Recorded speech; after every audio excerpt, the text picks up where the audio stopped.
제가 이 교회 와서 느끼는 것은 이 작은 교회가 어떻게 그렇게 한마음 한뜻으로 잘 연합돼서 움직일 수 있는지 참 부럽습니다. 하나님께서 이 교회에 큰 축복을 부어주셔서 예수 그리스도의 장성한 분량에까지 신앙이 성장하시는 우리 교회 되시길 바라고, 죽어가는 많은 영혼들을 구원하시는 그런 하나님의 복된 복음의 근대가 되시기를 기도드립니다. 오늘 저는 사도행전 2장 22절로 24절의 말씀을 본문으로 함께 은혜를 나누기 원합니다. 사도행전 2장 22절로 24절까지입니다. 짧기 때문에 우리 다 같이 입을 맞추셔서 읽으시겠습니다. 사도행전 2장 22절로 24절입니다. 22절 읽겠습니다. 시작. 이스라엘 사람들아, 이 말을 들으라. 너희도 아는 바에 하나님께서 나사렛 예수로 큰 권능과 기사와 표적을 너희 가운데서 베푸사 너희 앞에서 그를 증거하셨느니라. 그가 하나님의 정하신 뜻과 미리 아신 대로 내어준 바 되었거늘 너희가 법 없는 자들의 손을 빌어 못 박아 죽였도다. 하나님께서 사랑의 부분을 이는 그가 사망에 매여 있을 수 없었음이라. 아멘. 아멘. 제가 어제 여러분들에게 아주 길게 드려야 할 말씀을 요약해서 말씀드렸기 때문에 혹시 잘 이해를 못하실 수도 있습니다. 요한복음 14장 12절에 내가 진실로 너희에게 이르노니, 그다음에 뭐라고요? 나를 믿는 자는 나의 하는 일을 저도 할 것이요 또한 이보다 더 큰 것도 하리니. 여러분 믿으십니까? 아멘. 제가 어떤 적에 드린 말씀을 한마디로 요약하면, 우리가 성령 충만하게 되면 어떤 일이 생긴다고요? 예수 그리스도의 부활의 권능에 참여하게 된다. 그것이 제가 어저께 드린 한마디 말씀의 요약이었습니다. 여러분들이 너무 제가 이 여러 가지 내용을 요약했기 때문에 여러분들이 돌아가셔서 요한복음 14장, 15장, 16장, 17장까지를 좀 자세히 읽으시면은, 그리고 빌립보 3장 10절의 말씀을 잘 읽으시면 제가 드린 말씀이 더 쉽게 이해가 되리라고 믿습니다. 오늘 제가 읽은 이 본문의 말씀은요, 예수님의 십자가 사건을 아주 짧게 성령 충만한 베드로가 오순절에 성령에 부어주신 능력으로 눈앞에서 벌어진 성령의 놀라운 역사를 보고 충격에 빠진 이 디아스포라 유대인들에게 성령의 충만한 능력으로 십자가 사건을 이야기하기 시작합니다. 예수님을 3번씩 부인하고 도망다니던 그런 겁쟁이 베드로가 이제는 더 이상 아니었습니다. 놀랍게 변화된 베드로, 능력이 많은 베드로, 그가 설교할 때 사람들이 변화되기 시작했습니다. 베드로는 성령의 충만한 능력으로 채워진 하나님의 사람이었습니다. 그는 오순절 사건이 우연히 일어난 사건이 아니고 오래전 구약의 선지자 요엘을 통해서 미리 예언하신 그 말씀의 성취라는 사실을 강하게 선포했습니다. 저는 이 성경을 이 사도행전 1장과 2장을 읽으면서 그의 이 베드로의 담대함, 정확한 하나님의 말씀의 이해와 인용, 사람을 변화시키는 능력, 이것을 보고 이것은 베드로, 사람, 인간적인 베드로가 하는 설교가 아니었고 성령께서 베드로를 통해서 하시는 설교였다. 그런 느낌을 갖고 제 자신이 얼마나 부끄러운지를 느꼈습니다. 일주일에 한 번씩 안식일에 설교를 하지만 저는 그렇게 능력 있는 설교를 드리지 못합니다. 그래서 제가 더 기도해야겠고 더 성령 충만했다는 것을 느꼈습니다. 오늘 이 본문의 베드로의 설교는 예수님에게만 초점을 맞추고 있습니다. 특별히 오늘 본문의 말씀은 예수님의 생애를 3 부분으로 나누어서 말씀을 하고 있습니다. 첫 번째는 예수님의 삶과 사역, 두 번째는 예수님의 십자가에 달려 돌아가심과 부활의 능력, 그리고 세 번째는 부활에 대해서 이야기를 하고 있습니다. 첫 번째, 예수님의 사역의 능력을 통해서 베드로는 예수님께서 이 땅에 비천한 인간으로 오셔서 그가 십자가에 달려 돌아가신 것은 하나님께서 우리를 사랑하시는 그 사랑의 표현이었다, 놀라운 표현이었다, 그렇게 말씀을 합니다. 병자를 치료하시고 풍랑이 있는 바다를 잠잠케 하시고, 그리고 오병이어의 기적을 일으키시고 죽은 자를 살리신 그 놀라운 기적을, 하나님께서 우리를 얼마나 사랑하시는지 그 사랑을 보여주시는 표시였다, 메시지였다, 그렇게 말을 합니다. 그런데 사람들이 영적으로 도무지 무지해서 알지 못했다고 하는 것입니다. 오늘 이 아침 이 안식일에 여러분과 제가 바로 이 하나님의 사랑의 메시지를 올바로 읽게 되는 그런 안식일이 되기를 바랍니다. 두 번째는 예수님의 십자가에 대해서 말합니다. 특별히 십자가는 하나님께서 우리가 아닌 나 한 사람, 바로 내 자신을 구원하지 않은 하나님의 뜻이었다. 그리고 두 번째는 하나님께서 미리 정하신 뜻과, 그리고 그 계획에 의해서 하나님께서 미리 아신 대로 그렇게 예수님을 십자가에 달려 돌아가시게 해서 하나님의 뜻을 이루신 하나님의 뜻의 성취였다는 것을 말씀해주고 있습니다. 23절은 십자가에 담긴 신비를 이야기해주고 있습니다. 다시 쉽게 말씀드리면 신적인 측면과 인간적인 측면을 이야기하고 있습니다. 신적인 측면은 무엇입니까? 예수님께서 십자가에 달려 돌아가신 것은 우연히 한 사람의 죄인이 십자가에 달려 죽은 것이 아니다. 하나님께서 오래전에 미리 계획하신 대로 성취된 것이다. 지금 여러분과 저는 2000년 후에 예수님의 십자가 사건을 이야기하고 있습니다.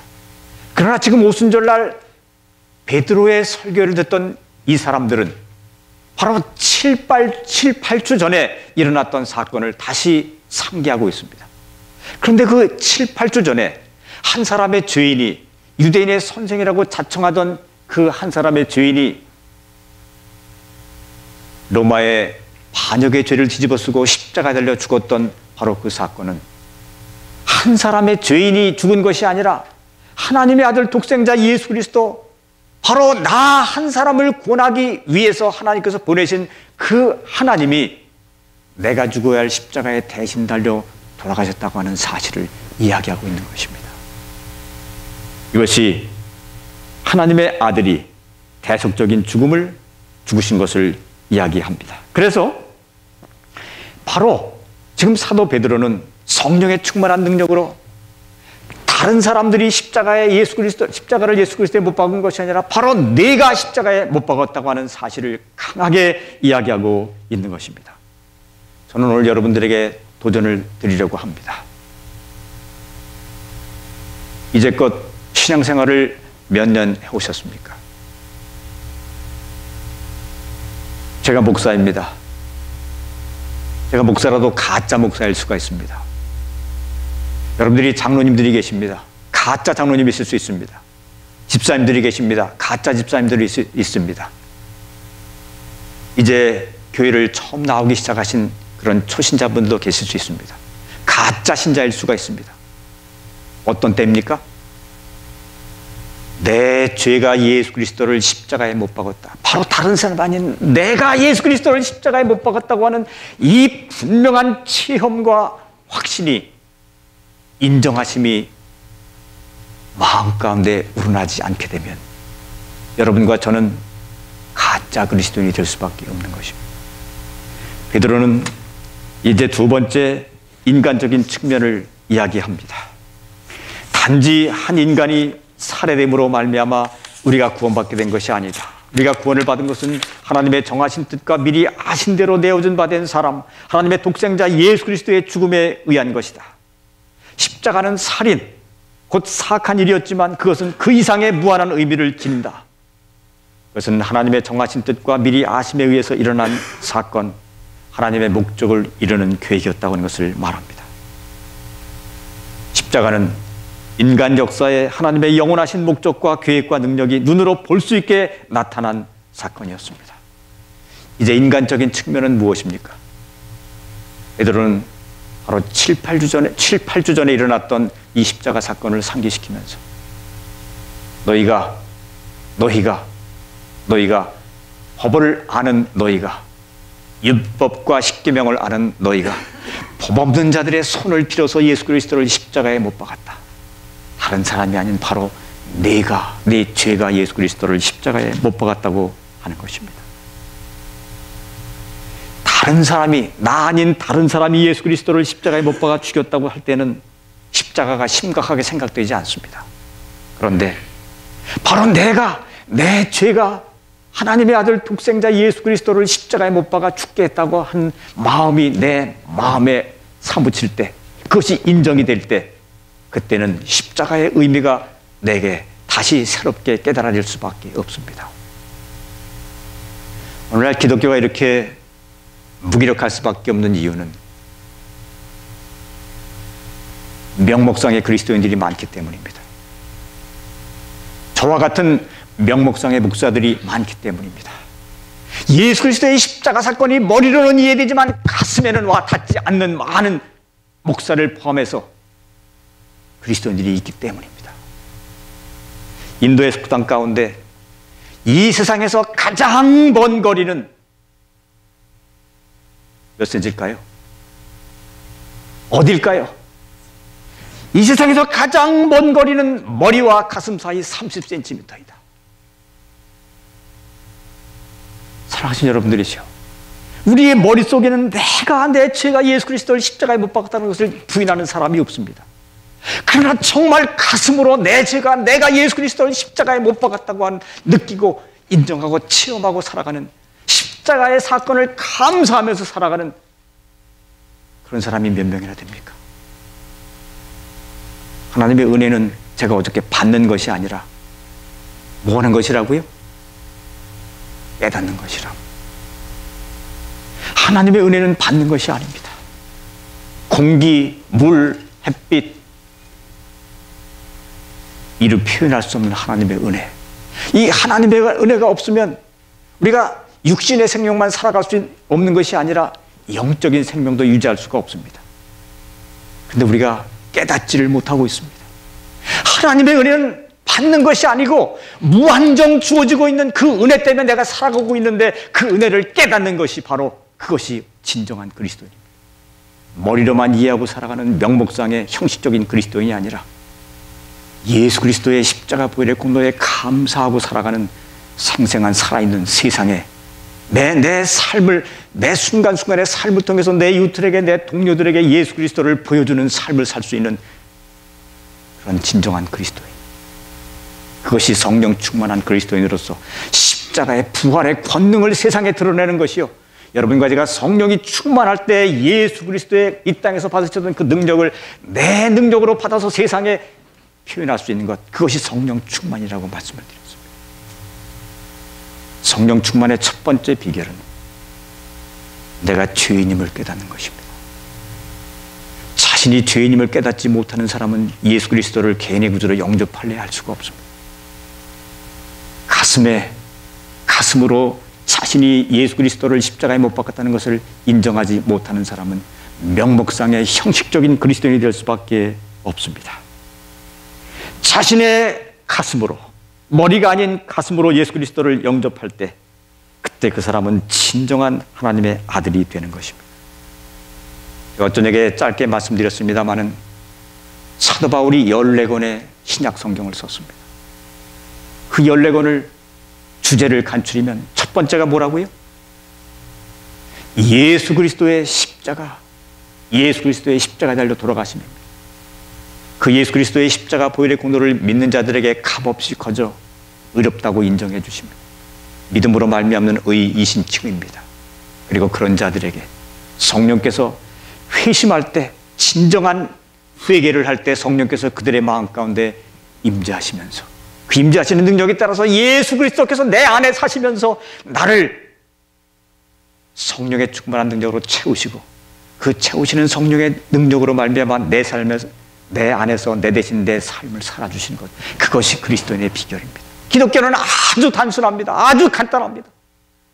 그런데 예수 그리스도를 진정한 회개 없이 개인의 구주로 영접하고, 머리로 개인의 구주로 영접하고, 가슴으로 느끼지 못했기 때문에, 내가 진정한 그리스도인이 되지 못했기 때문에 예수 그리스도께서 내 안에서 나를 통해서 당신의 삶을 주장하시지 못하고, 예수를 믿은 지 10년, 20년이 돼도 계속 내 자아가 내 삶을 주장하는 삶. 고린도서 2장에 보면은 육적인 그리스도인으로서 살아갈 수밖에 없는 것입니다. 일찍이 예수 그리스도를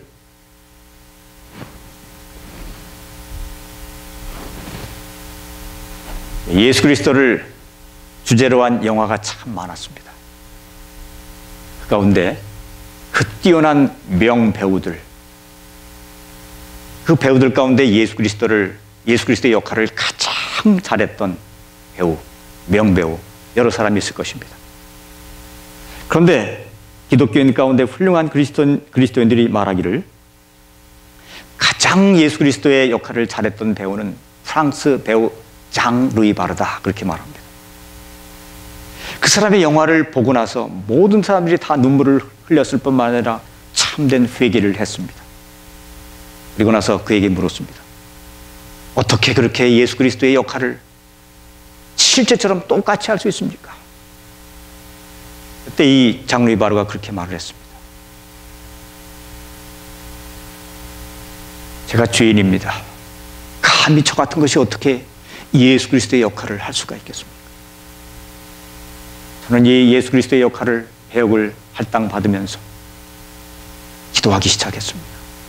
주님, 제가 저 같은 죄인이 온 세상의 죄인들의 죄를 지시고 십자가에 달려 돌아가신 당신을 온전히 드러낼 수 있도록 도와주시옵소서. 저는 예수님처럼 사흘을 금식했습니다. 그리고 예수님께서 지셨던 그 십자가와 똑같은 무게의 십자가를 주문했습니다. 그렇지 않고서야 어떻게 이 죄인이 거룩하신 예수 그리스도의 역할을 감당할 수가 있었겠습니까? 사랑하신 여러분들이시여, 배우도 예수 그리스도의 역할을 제대로 감당하기 위해서 사흘을 굶고 예수님께서 지셨던 그 십자가의 무게와 동일한 무게를 지고 그 동일한 거리를 걸어서 그가 움직였습니다. 우리의 영생이 달려 있습니다. 우리가 하나님의 아들과 딸입니까? 진정한 회개를 통해서 예수 그리스도의 십자가를 경험하지 않으면 우리의 신앙은 헛것이 됩니다. 우리가 그토록 성화를 위해서 애쓰고 신앙이 예수 그리스도의 장성한 분량에까지 도달하기 위해서 애를 쓰지만 되지 않는 이유는 첫 번째 단계에서 실패했기 때문입니다. 하나님의 마지막 선지자는 이렇게 말합니다. 실물교원 155페이지. 자신이 죄인임을 깨닫지 못한 사람은 예수님도 구원하실 수 없다. 자신이 죄인임을 깨닫지 못한 사람은 예수님도 구원하실 수 없다. 맞습니까? 맞는 말씀입니까? 여러분과 제가 목사입니다. 제가 죄인이라고 입버릇처럼 말합니다. 그러나 제가 아무리 목사지만, 여러분들이 장로님이실 수 있으시지만, 자신이 진정으로 죄인임을 깨닫지 못하면 예수 그리스도를 개인의 구주로 영접할 필요성을 느끼지 못합니다. 머리로는 되지만 가슴으로는 되지 못합니다.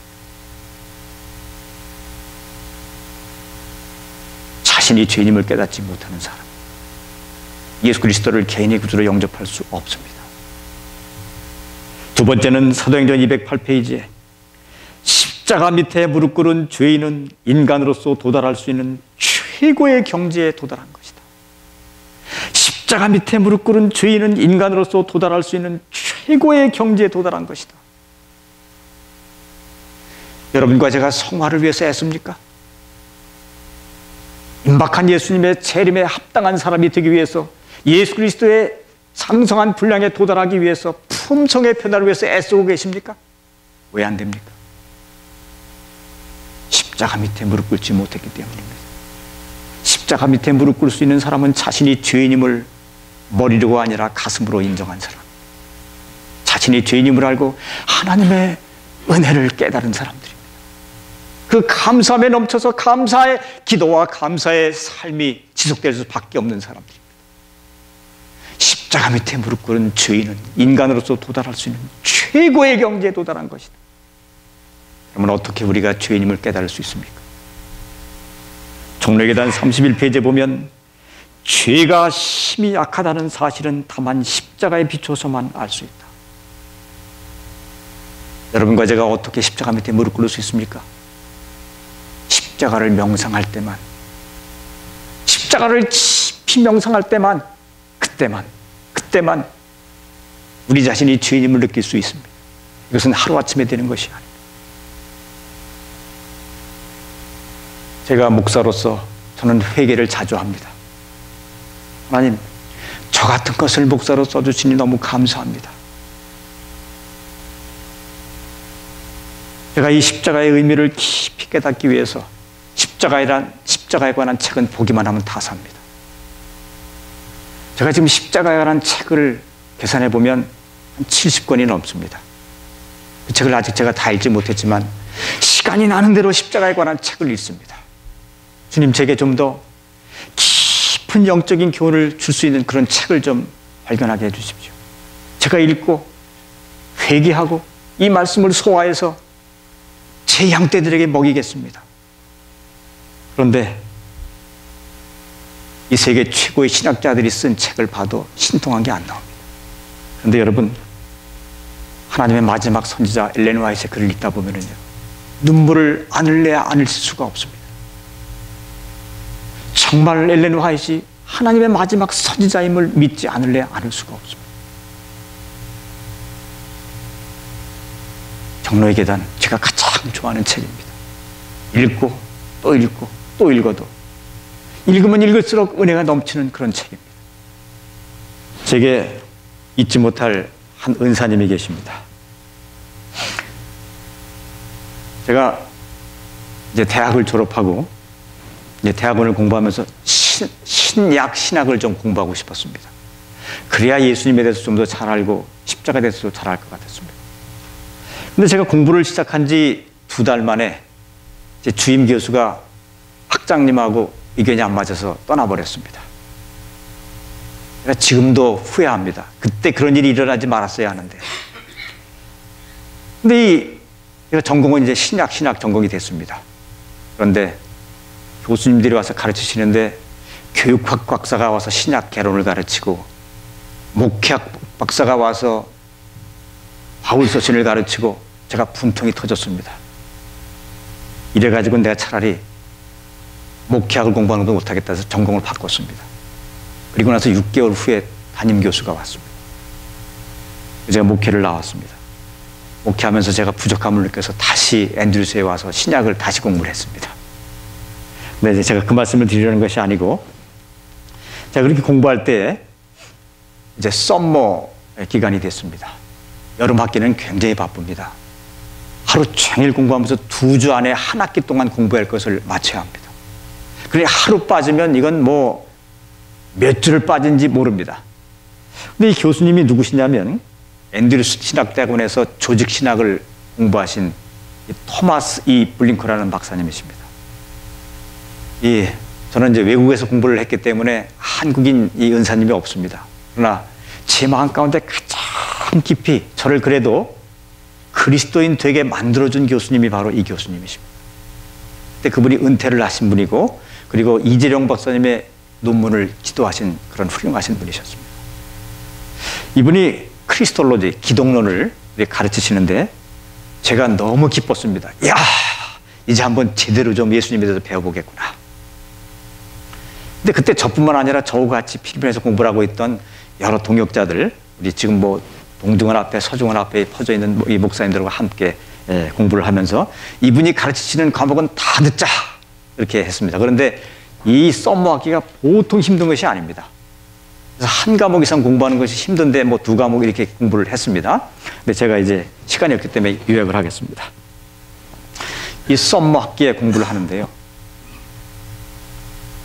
이분이 자기 소개를 하고 이제 교재 소개하고 뭐 이제 일반적인 거 지나서 이제 수업 시간에 들어가서 이제 조금 이렇게 강의를 하다가 예수님 이야기가 나왔는데 예수님 십자가 얘기가 나오니까 울기 시작하시는데 1시간 서론하고서 그 하루 3시간, 4시간을 다 우시느라고 수업을 못했습니다. 이 철이 없었던 제 마음에 이래가지고 이 바쁘고 빡빡한 이 하루를 공부를 못하면 진도가 얼마나 미치는데 속이 타고 답답했지만 할 수 없이 돌아가고 그 다음날 왔는데 또 이 교수님이 형제들 미안합니다. 어저께 내가 주책을 부렸습니다. 그러면서 예수님의 십자가에 또 울기 시작하시는데 그날 또 이튿날 수업 못했습니다. 또 가슴이 막 답답합니다. 이래가지고 어떻게 이번 학기 근데 이분이 하루 이틀만이 아니에요. 사흘 나흘까지 그렇게 우시면서 수업을 못하시다가 그때 이제 수업이 시작됐습니다. 닷새부터.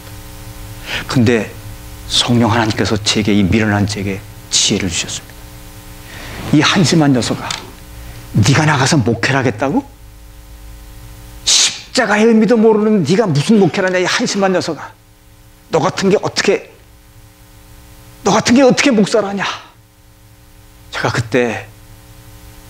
그때처럼 제가 큰 충격을 받았던 적이 없습니다. 십자가의 이론 가지고 너 목회하려고 생각하고 있느냐, 이 한심한 놈아. 제가 그 수업이 끝나고 집에 가서 회개 기도를 많이 드렸습니다.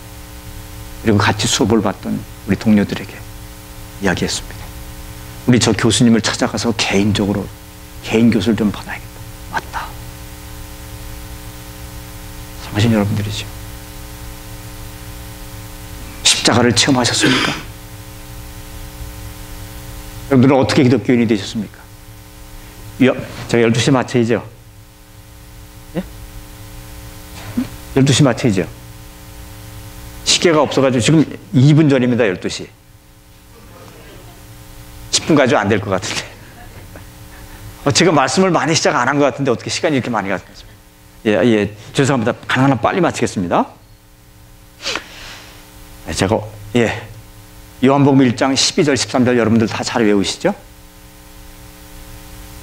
요한복음 1장 12절 13절 어떻게 됩니까?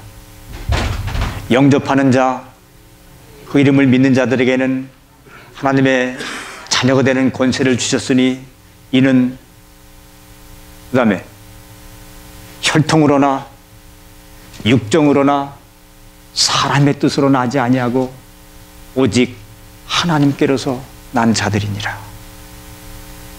제가 어저께 너무 급하게 말씀을 드리기 시간이 없기 때문에요. 오순절날 백성들이 이 하나님의 12 제자들을 포함한 120명이 한 일이 뭐였다고요? 참된 회개를 했다고 말씀드려요. 짧게 그냥 한마디로 여기서 많이 말씀을 드려야 되는데요. 참된 회개를 했고 그 사람들은 진정한 회심의 경험을 했습니다. 그랬을 때 성령이 임했습니다. 오후에 제가 좀 말씀 더 드리겠습니다. 빨리 마치겠습니다. 영접하는 자 곧 그 이름을 믿는 자들에게는 하나님의 자녀가 되는 권세를 이는 뭐라고요? 혈통으로나. 그래 혈통으로 된 그리스도인들이 많습니까? 어저녁에 차를 타고 집에 가면서 우리 박 목사님하고 얘기를 했습니다. 이명박 장로님이 또 무슨 장로님 우리나라의 대통령들 장관들 그 많은 장로님들이 제대로 예수 그리스도를 증거하지 못했습니다. 온갖 부정과 비리 비패에 부정과 비리 부패에 다 참여된 분들이십니다. 그분들과 제가 어떻게 그리스도인이 됐습니까? 혈통으로나. 그리스도인들 가운데 혈통으로 그리스도인 된 분들이 너무나 많습니다. 재산처럼 습관처럼 어려서 어머니 아버지의 손을 붙잡고 나가서 참석하기 시작했던 그 신앙이 그냥 습관처럼 혈통으로 물려받았습니다. 내 자신이 개인적으로 예수 그리스도를 만나는 경험이 없었습니다. 혈통으로 그리스도인 된 사람이 많습니다. 특별히 우리 안식일 교인들 가운데 혈통으로 그리스도인 된 사람이 많습니다. 두 번째, 육정으로나. 무슨 뜻입니까? 사람의 뜻에 의해서. 제가 다른 교회를 욕하고 싶은 마음 없습니다. 특별히 천주교회가 사제들의 예식에 의해서 많이 그리스도인이 됩니다. 사람의 뜻으로. 장감리 교인들이 부흥회 때 교인들을 단상 앞으로 불러 모으고 목사님이 대표로 영접 기도하고 당신은 그리스도인이 됐습니다. 하나님의 자녀가 됐습니다. 그렇게 막 혈통으로나 사람의 뜻으로나, 혈통으로나 육정으로나 사람의 뜻으로 하지 아니하고 오직 하나님께로서 난 자들이니라. 오직 하나님께로서 난 자들이니라. 참된 회개를 경험하고 그 진정한 회개가 깊어질 때 회심이 됩니다. 그 회심에까지 이르면 그때 하나님의 성령께서 역사하셔서 그 사람을 거듭남에 이르게 합니다. 하나님께서 난 경험이 없는 사람. 요한일서를 읽으시면은 거듭난 증거가 최소한 6가지가 나옵니다. 오늘 돌아가셔서 요한일서를 정독을 하시면서 이 6가지 증거에 다 해당이 되나 안 되나 보시고, 안 되시면 여러분과 제가 거듭남을 체험한 것이 아닙니다. 혈통적으로 그리스도인이 됐습니다. 육정으로 됐습니다. 사람의 뜻으로 된 3가지 중에 한 가지입니다. 우리가 진정한 회심을 하고 거듭남을 체험할 때 성령 하나님께서 우리 마음 가운데 들어오시기 시작하십니다. 그리고 내 안에 사시는 예수 그리스도의 능력이 나를 성령으로 가득 채우시고 그 성령이 흘러 넘칠 때, 그때 나는 예수 그리스도께서 이 땅에 가지셨던 그 모든 능력을 내가 행사할 수 있게 되어서, 나를 믿는 자는 내가 한 일을 저도 할 것이요 이보다 더한 일도 할 것이다. 이것이 십자가를 경험하는 것입니다. 한 말씀만 제가 더 드리고 마치겠습니다. S.D. 고든이라고 하는 훌륭하신 목사님이 화이엇 톡이라는 말씀에서 이렇게 말씀하십니다. In every heart, 모든 사람의 마음 가운데는 십자가와 보좌가 있다. If self is on the throne, 만약에 자아가 보좌에 앉아 있으면 예수님은 여전히 십자가에 달려 계시다. 그리고 만약 자아가 십자가에 달려 있으면 그 사람의 마음에는 예수 그리스도가 그의 마음의 보좌에 앉아 계시게 된다. 사랑하신 여러분들이죠. 고린도전서 2장 14절부터 3장 5절까지 보시면 거기 3사람의 종류가 나옵니다. 자연인, 육적인 그리스도인, 영적인 그리스도인. 자연인은 예수를 믿지 않는 사람입니다.